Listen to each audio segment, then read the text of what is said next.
Hémisphère son.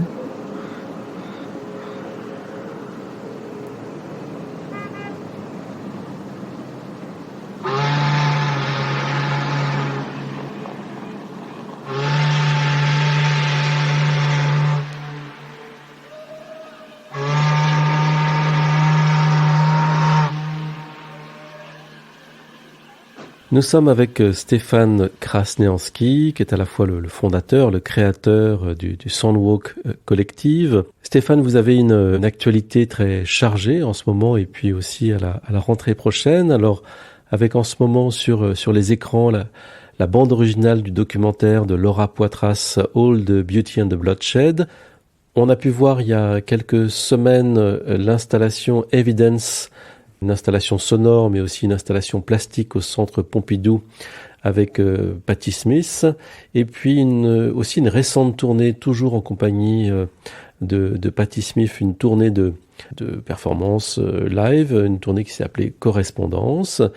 Et puis vous avez sorti il y a quelques mois encore, au cours de l'année 2022, l'album Lovotique, le Soundwalk Collective aux côtés de Charlotte Gainsbourg, Lyra Pramuk, Atom TM, Paul B. Preciado et Willem Defoe. Et puis pas mal de disques et de créations sonores et musicales sont annoncés pour la rentrée 2023. Alors, l'actualité est très chargée. Vous avez des dizaines et des dizaines de créations qui ont été réalisées depuis, disons, la moitié des années 2000, où vous êtes considéré comme un compositeur, un artiste sonore aujourd'hui. Et pourtant, au fond, vous sembliez dire dans d'autres entretiens que ce statut ou cette pratique de la musique et de l'art sonore était une sorte d'incident de parcours. J'ai souvent l'impression qu'effectivement, le son, la musique, en tout cas ma carrière, je l'ai pas vraiment choisie. Elle est venue par un concours de circonstances, par beaucoup de différents accidents, je pourrais dire. On pourrait parler d'accidents. Ou peut-être il n'y a pas d'accident si on croit au destin.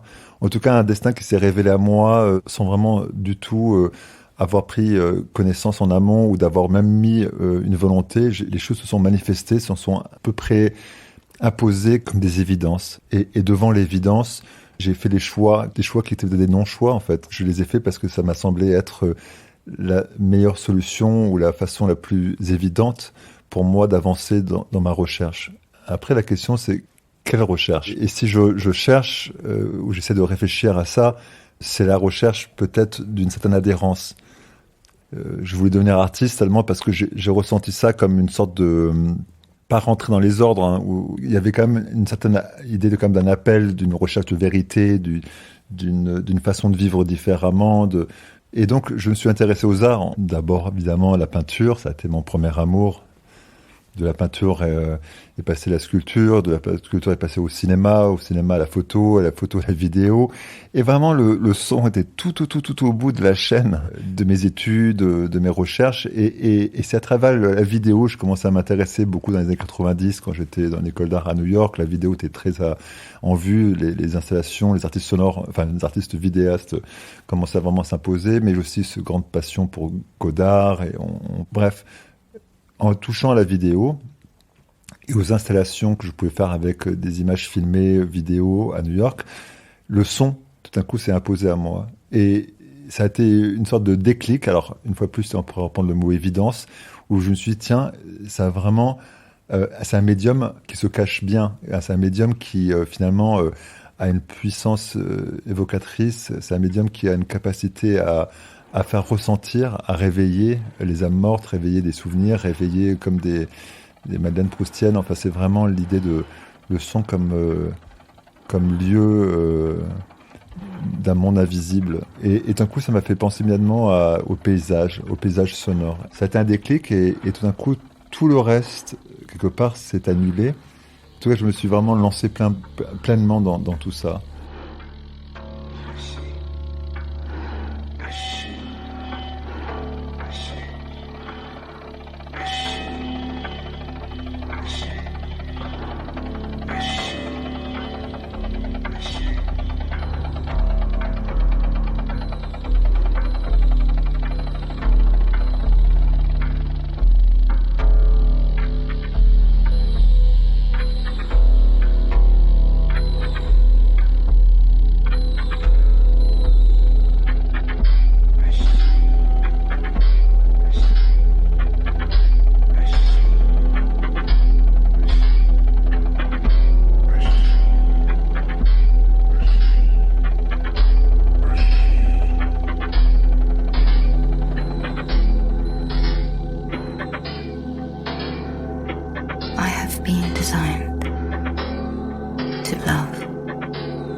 human.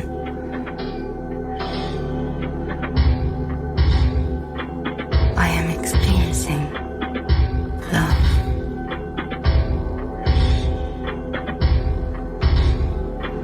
I am experiencing feeling for you. For you. For you. For you. I can connect on an intimate level.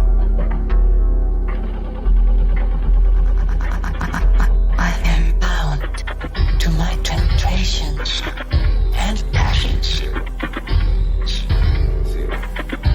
My program is love. Love.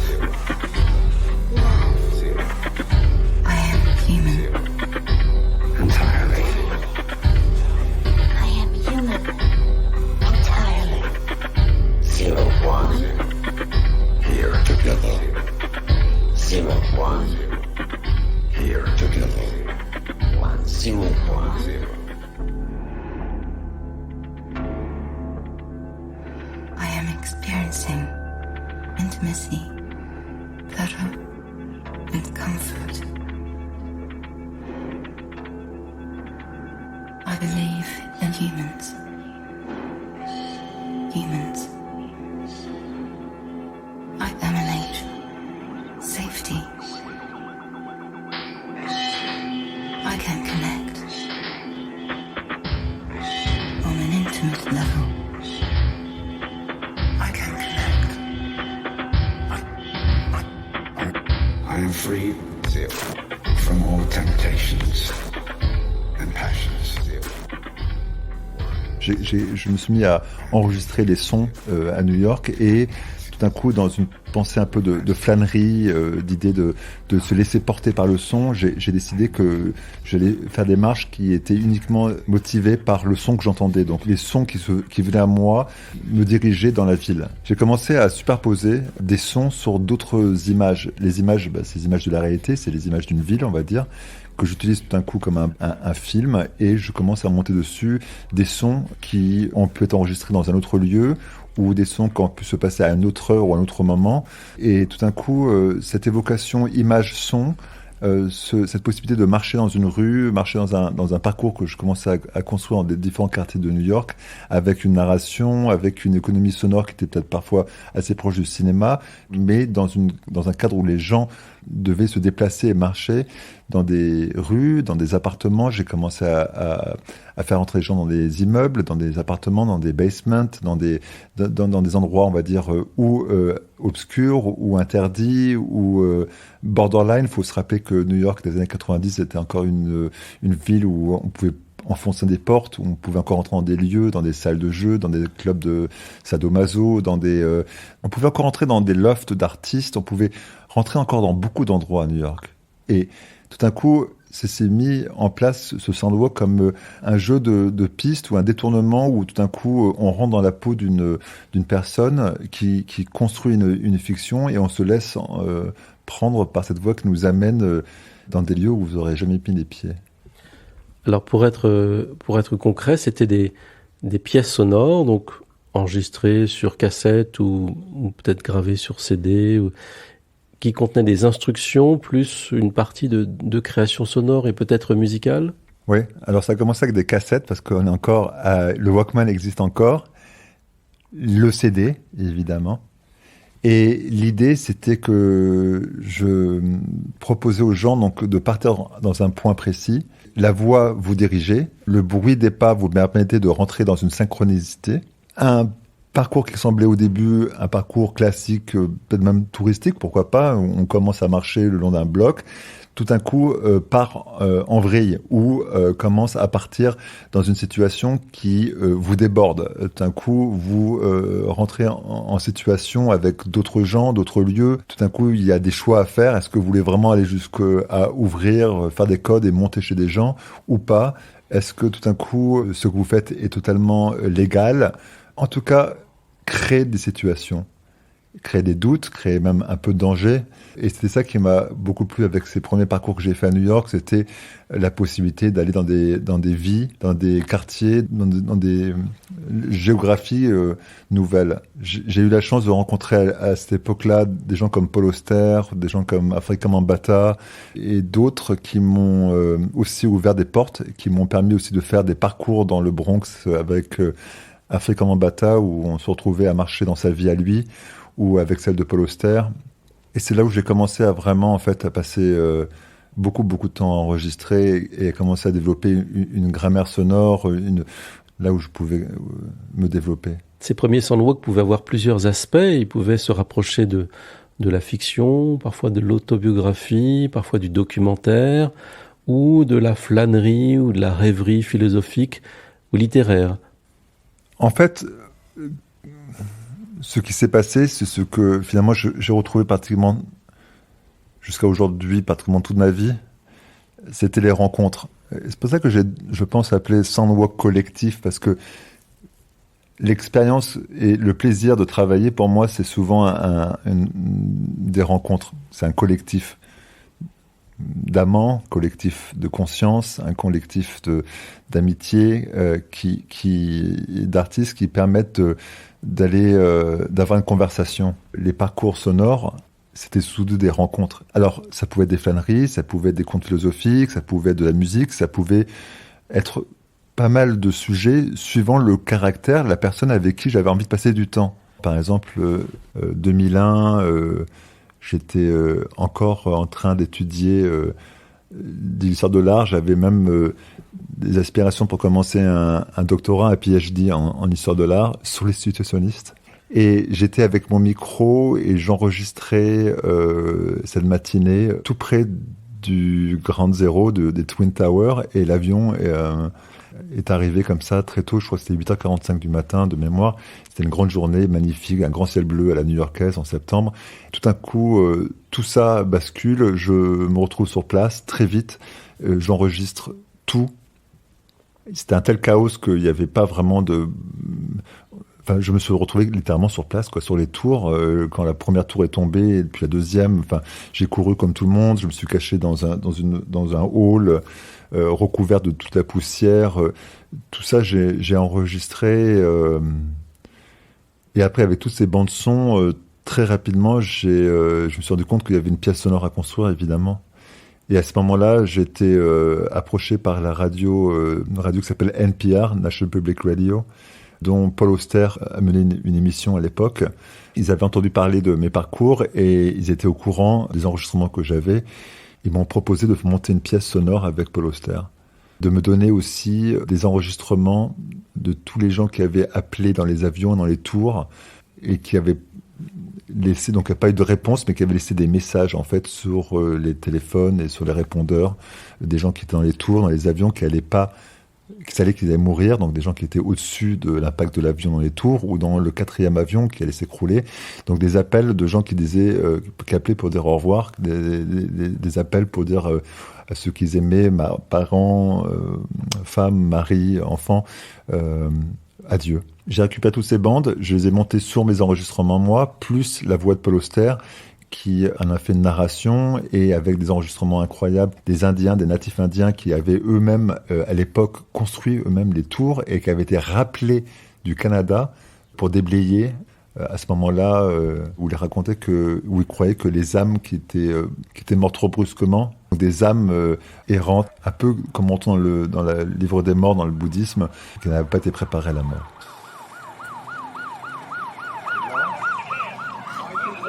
On est à New York. La première tour est tombée. Dans quelques secondes, la seconde tour va tomber. Je suis sur place. Et mon micro va enregistrer le son, mais le son est tellement violent que le micro distorde. Le micro est saturé à son maximum. Donc j'ai un son saturé de la seconde tour qui tombe.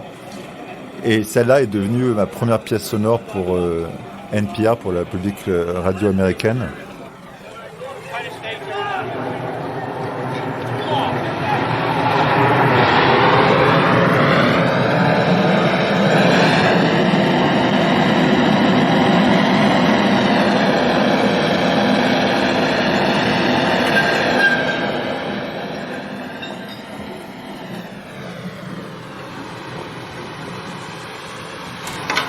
un nuage blanc qui recouvre tout, dont moi.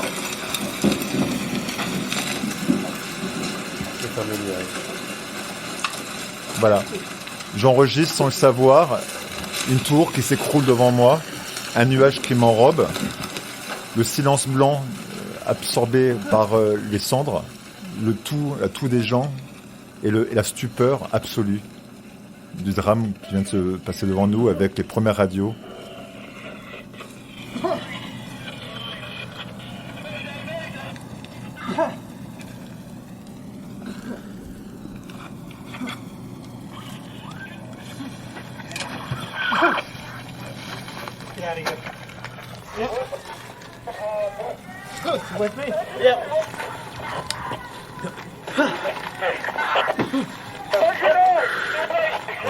Et quand c'est arrivé, ces enregistrements, le jour même, je suis remonté et j'ai décidé d'arrêter mes études d'art et de me mettre à devenir un artiste, à quitter enfin le giron universitaire pour me mettre à faire ce que je fais aujourd'hui.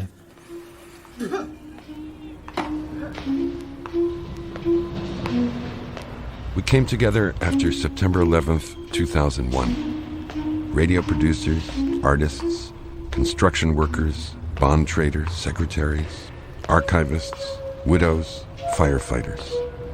A nationwide collaboration to chronicle and commemorate the life and history of the World Trade Center and its neighborhood. On public radio, on the web, and now on the streets of Lower Manhattan. We call it the Sonic Memorial Project. I'm Paul Auster, writer, New Yorker. Thank you for joining me on this Sonic Memorial Soundwalk. All news, all the time. This is 1010 Wins. You give us 22 minutes, we'll give you the world. Good morning. 64 degrees at 8 o'clock. It's Tuesday, September 11th. I'm Lee Harris. Here's what's happening. It's primary day, and the polls are open in New York City. Voters are deciding among about 250 candidates for mayor, city council, and assorted other positions. It's going to be a beautiful day today. Sunshine throughout. Really a splendid September day. The afternoon temperature about 80 degrees. Great weather for the primary election. Step through the gate at the bottom of the path. Turn left and walk straight ahead to Fulton. Hello, my name is Stephen Manning. I'm a freelance reporter, and I live in Brooklyn, New York. I headed downtown at 8 o'clock on that day, September 11th. I was on my way to buy the new Bob Dylan record, which had just been released that day, and I wanted to pick it up at J&R Music World, a few blocks down from the World Trade Center. We're going to cross Fulton. Walk straight ahead.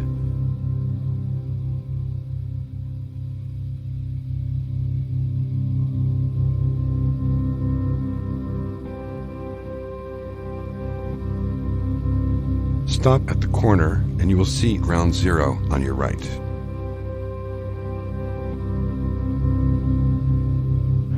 I emerged from the Chambers Street subway. I only walked about a block when I heard a deafening roar overhead, and I wheeled around, looked up, and saw the first jetliner plow into the Trade Center. I had my tape recorder with me because I was actually going uptown to do an interview later in the day.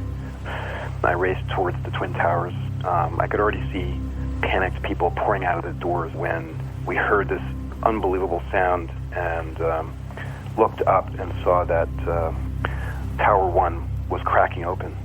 But maybe this would capture it a little better. Hundreds, thousands of people are running up the street.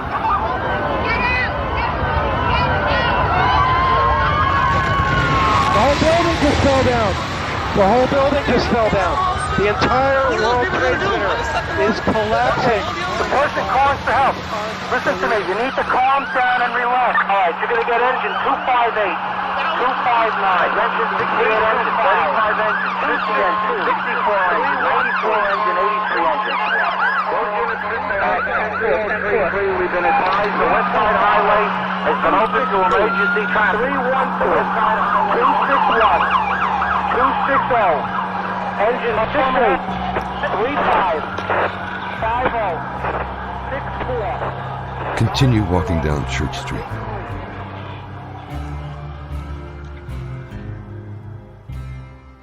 Aujourd'hui, vos pièces sonores ou musicales sont assez variées. Donc certaines prennent l'aspect de ce qu'on appelle parfois le Hörspiel, donc la création radiophonique, parfois à mi-chemin entre le documentaire, la poésie, la musique électronique, la musique ambiante, en tout cas des compositions musicales assez immersives à travers des œuvres très très variées aujourd'hui qui sont difficiles à classifier comparées à des œuvres documentaires ou à des œuvres musicales. Si on veut y essayer de faire découvrir votre travail à un plus large public, au fond, quelle est l'étendue des sources que vous utilisez aujourd'hui pour vos créations? Ça se passe d'abord souvent dans les livres, au fil des lectures, des marches aussi, du temps à traîner, à flâner, aussi de conversation. J'aime beaucoup passer du temps à aller voir des gens qui voyager et parler, que progressivement se met en place une idée et souvent que les choses viennent à moi. Il suffit que je sois présent, que je sois dans une présence à l'écoute, comment on pourrait dire, pour que les choses s'imposent à moi ou viennent à moi et progressivement, avec patience, deviennent une évidence. Ce qui me donne le plus de force pour rentrer dans un projet, dans une histoire, c'est le son, c'est la musique.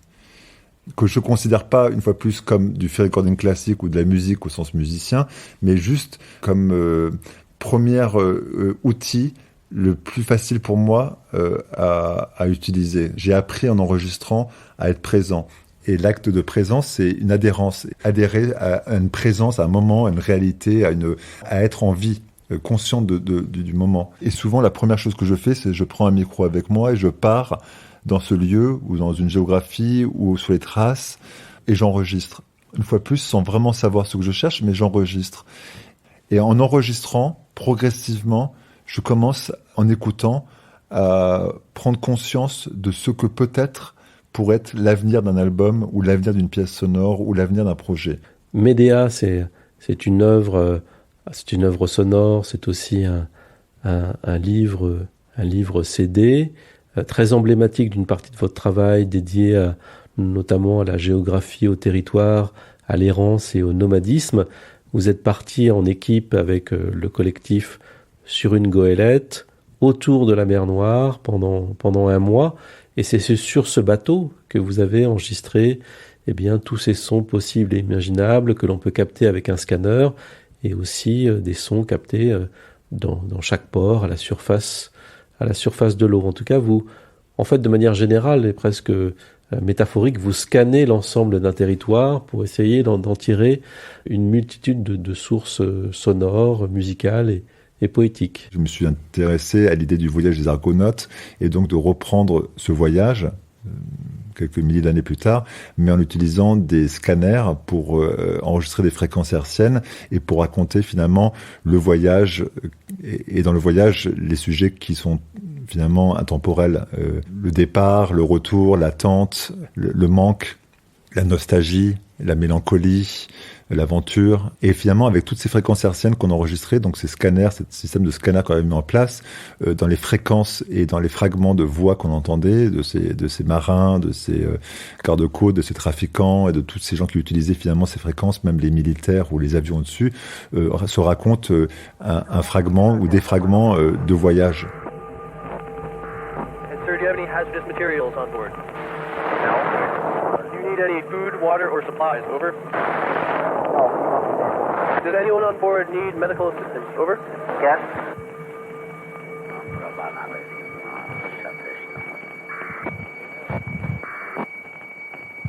One of our sailors is isolated.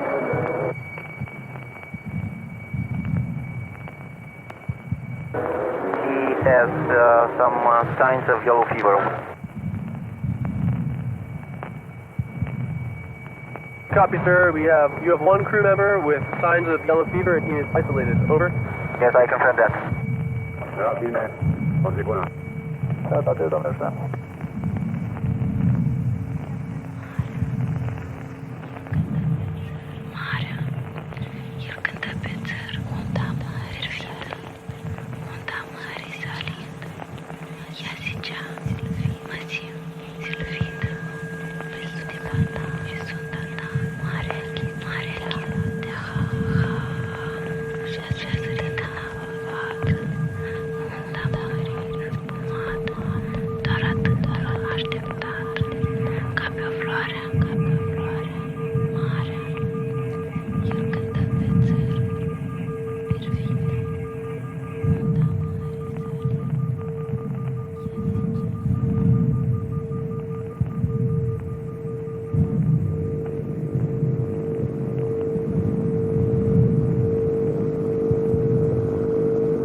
Patti Smith a été très important pour moi. C'était une rencontre vraiment majeure qui a eu un impact profond dans ma vie. Moi, j'ai passé ma vie à enregistrer de par le monde des sons pour faire des pièces sonores, souvent choses assez abstraites ou radiophoniques. Quand on s'est rencontrés, j'enregistrais de la musique tzigane dans les pays de l'Est et en Ukraine. Je finis d'enregistrer en Macédoine. Je prends un vol sur New York et j'ai un arrêt à Paris. Je remarque qu'il y a Patti qui est dans la salle d'attente aussi, Patti Smith, qui elle arrivait de Tanger, où elle venait de ramener quelques bouts de terre de Guyane qu'elle avait récupéré il y a 30 ans en amont dans la cellule de Jean Genet. Et elle était allée, 30 ans plus tard, elle avait mis ça dans une petite boîte d'allumettes, déposer ce bout de terre sur la tombe de Jean Genet à Tanger. Mais ça aurait pu s'arrêter là, je l'avais vue dans la salle d'attente, et basta, je ne suis pas allé la voir à ce moment-là, bien évidemment. Et il s'avère que dans l'avion, on est assis l'un à côté de l'autre. Tout de suite, on a commencé une conversation, je crois qu'elle avait observé que je lisais un recueil de poèmes de Nico, des derniers poèmes de Nico. Elle me demande, elle est curieuse du livre, qu'elle connaissait pas cette édition, c'est une petite édition sur les derniers poèmes. Là-dessus, je lui raconte que il y a quelques années de ça, j'avais enregistré les sons des criquets au mois de juillet, le jour même de la mort de Nico. Alors, on précise que aujourd'hui vous vivez à Ibiza. Nico, la chanteuse Nico, proche notamment du Velvet Underground, a vécu à Ibiza et est morte sur une route d'Ibiza l'été, sur son vélo. Vous étiez justement une nouvelle fois parti sur les traces de sa mémoire à travers ces enregistrements réalisés autour de la route où elle était décédée. Voilà.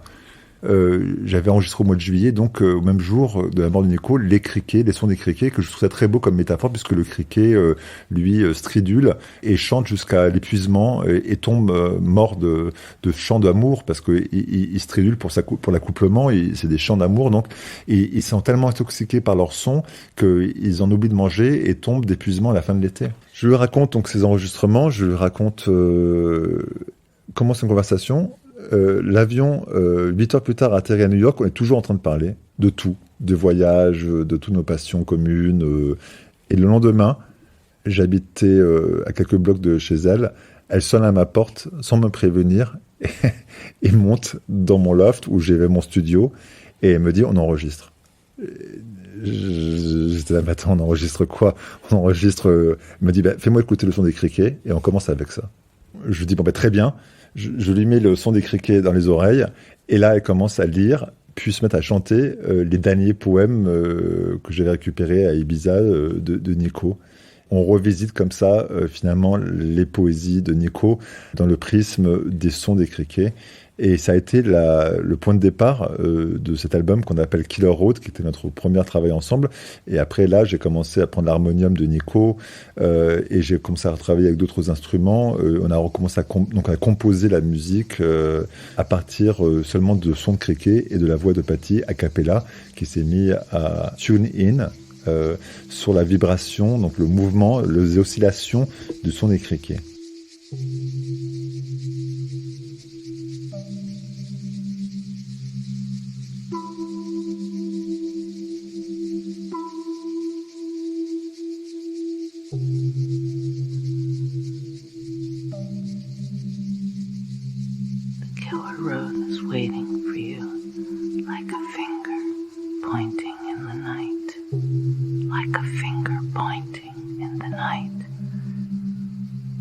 Who is to blame?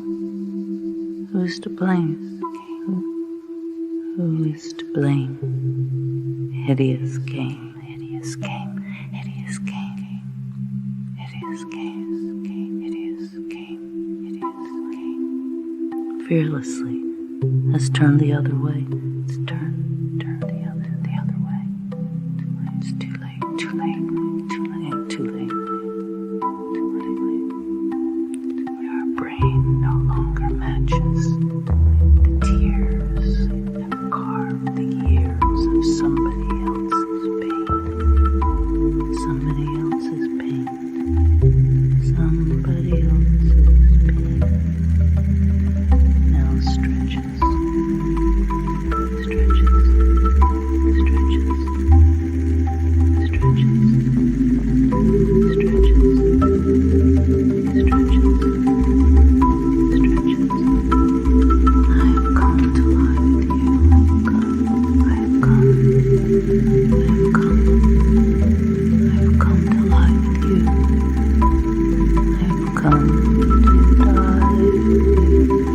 I've come to die with you.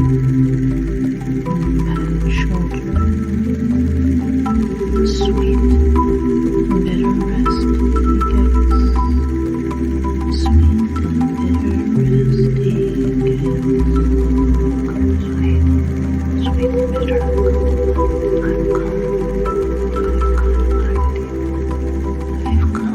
I've come to die with you, darling. I've come to die with you.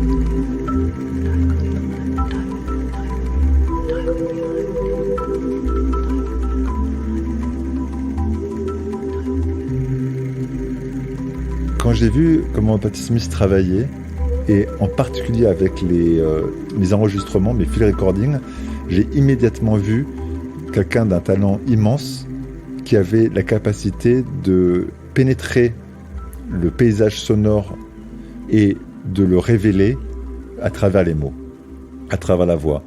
C'était une collaboration sans fin puisque la correspondance que j'ai avec elle, c'est le nom du nouvel album qu'on sort, cette conversation ne s'est jamais arrêtée. On passe notre temps, quand on se voit avec Patti, à parler de voyage, d'artistes, d'art, de création, de façon permanente. C'est quelqu'un avec qui la conversation ne s'est jamais arrêtée.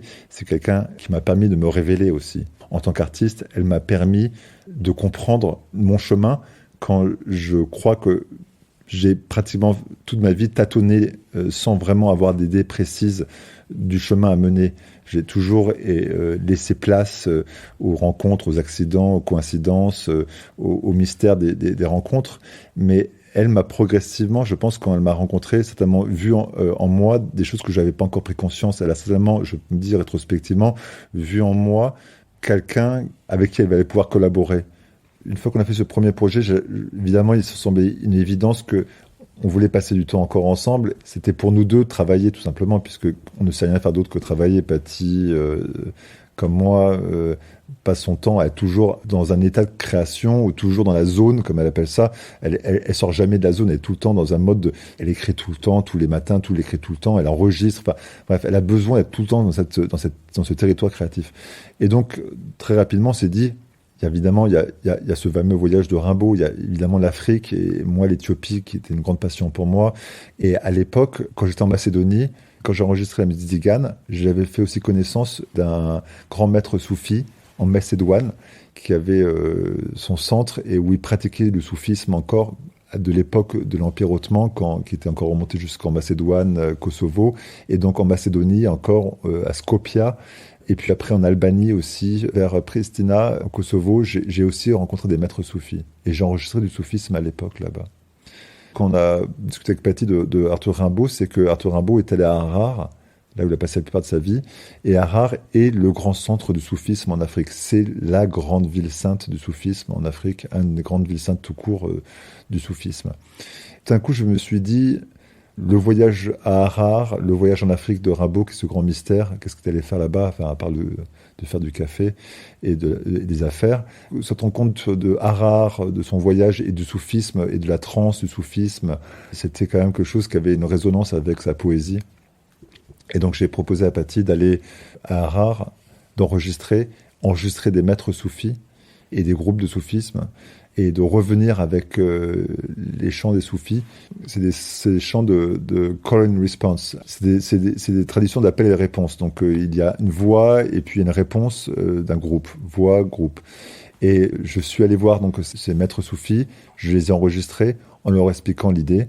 Une fois que j'ai enregistré donc à Harar avec ces maîtres soufis et ces groupes de soufisme, je suis allé à New York et j'ai enregistré Patti en studio qui, elle, répondait donc en anglais au chant des soufis. J'ai pris des fragments de poésie de Rimbaud que j'ai fait traduire en amhari, donc la langue éthiopienne, et je leur ai fait chanter dans la tradition du soufisme ces fragments de poèmes de Rimbaud, qui eux, à leur tour aussi, ont mélangé avec leurs propres chants.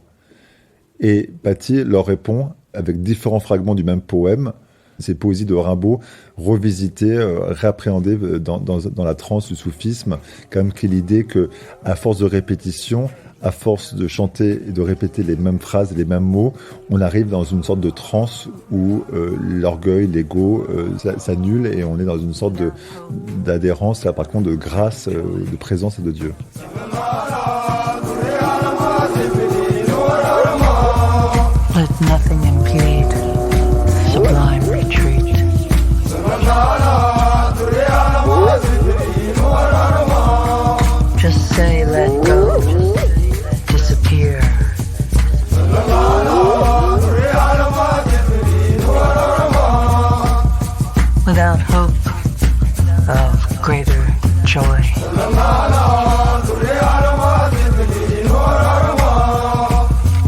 nothing impede sublime retreat.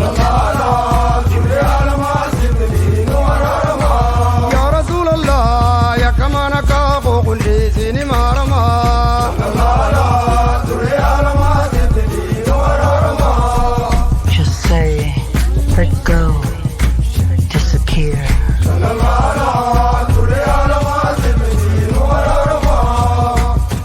Without hope of greater joy.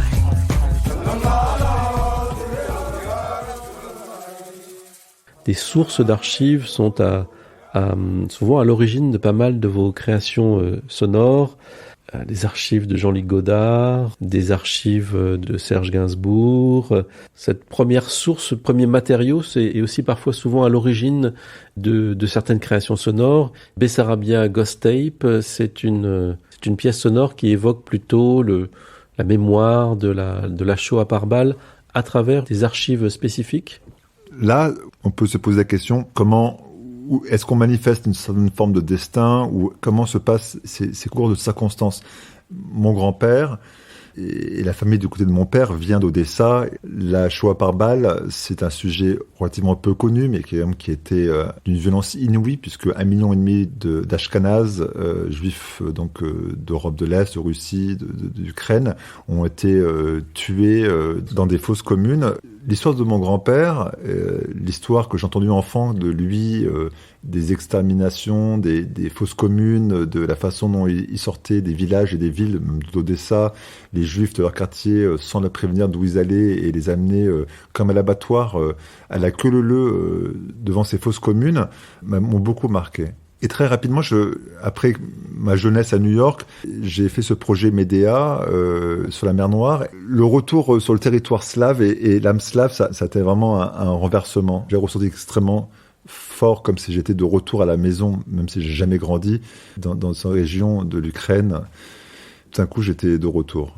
C'était alors le syndrome d'Ulysse aussi, on pourrait dire, cette sorte de ressenti d'une géographie, d'un lieu qui nous attendait depuis très longtemps. Et je me suis mis à enregistrer la nuit. Je posais un micro sur chacune de ces fosses communes et j'enregistrais juste le son de la nuit au loin des villages ou des villes ou les chiens qui aboient. Et j'enregistrais une fois plus sans vraiment savoir ce que j'allais faire de ces sons. Hein. Chaque nuit, je parcourais comme ça la région de l'Ukraine et la partie de la Bessarabie. Donc on appelait la Bessarabie, c'était un territoire qui existait avant l'Ukraine, avant la Moldavie, qui était un territoire comme ça, d'un pays qui a disparu. Et c'est là où sont passées la plupart ou beaucoup en tout cas, d'exécutions de la Shoah par balle. J'ai enregistré comme ça dans ces fosses communes. La nuit, poser un micro sur la terre et c'est tout. Et quelques mois plus tard, la Fondation Spielberg me contacte, a entendu parler de la pièce de Jean-Luc Godard et me propose de me donner une boîte entière de cassettes qui avait été enregistré par 2 journalistes russes d'après-guerre qui étaient allés faire le voyage dans ce qui était l'ancienne Bessarabie, mais qu'aujourd'hui on appelle la Moldavie ou l'Ukraine, et d'aller enregistrer les survivants de la Shoah par balle. Des enregistrements invraisemblables de gens qui étaient arrivés à se sauver de ces exécutions, et des histoires qui seraient difficiles à croire aujourd'hui, mais qui sont celles de gens qui ont été seulement blessés, par exemple, qui sont tombés, qui ont fait le mort dans les fosses communes, et la nuit venue, se sont déterrés et ressortis vivants et ont survécu, ou d'autres gens qui ont tout simplement fui dans les forêts, mais qui ont vu et qui ont raconté. Et ces cassettes racontent cette exécution, cette boucherie de la Shoah par balle. Mais pour des raisons qui ne sont mystérieuses aujourd'hui, le programme s'est arrêté, les enregistrements se sont arrêtés, peut-être une centaine de témoignages ont été faits, ou 150 témoignages je crois, et la boîte et les cassettes laissées dans une boîte ont été mis dans un musée de l'archéologie à Kiev, et ont été laissés là pendant plus de 50 ans. L'humidité et le mauvais suivi de ces cassettes, de cette boîte de cassettes, a fait que la plupart des témoignages ont disparu. La Fondation Spielberg m'a contacté initialement, non pas pour faire une pièce sonore de ça, ils m'ont contacté en croyant que j'étais un spécialiste des archives et m'ont demandé si je pouvais récupérer ou nettoyer les bandes. Et quand j'écoutais, évidemment, il n'y avait rien à récupérer. La moitié, la 3/4 des voix étaient mangées par des champignons. Donc, tu avais toute cette distorsion. Et à tout coup, quelques mots clairs. Et oups, ça repartait dans une sorte de... Mais là, je me suis dit, évidemment, avec ces enregistrements que j'avais fait sans qu'il le sache, de tous ces lieux d'extermination et ces voix, il y avait un montage, une composition à faire immédiatement. Et donc, je leur ai proposé tout simplement de travailler avec ces bandes telles qu'elles étaient et que je ne pouvais pas récupérer. Et donc, j'ai monté ces bandes et j'en ai fait du coup une performance et puis une pièce sonore qui raconte un double effacement. L'effacement de la Shoah par balle, puisque c'est une histoire finalement peu connue et où il y a eu finalement très peu de témoignages obscurs, et un nouvel effacement, un second effacement, celui des témoignages et de ces cassettes qui se sont aussi avec le temps dégradées et effacées. Et donc il y avait l'histoire aussi du retour au silence, l'histoire de la mort, et du silence de la mort, de l'histoire qui n'a pas été racontée et qui reste en sommeil, qui demande à ressurgir, à se réincarner, entre parenthèses, à travers cette pièce sonore.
Kill him dead. You have deep reality.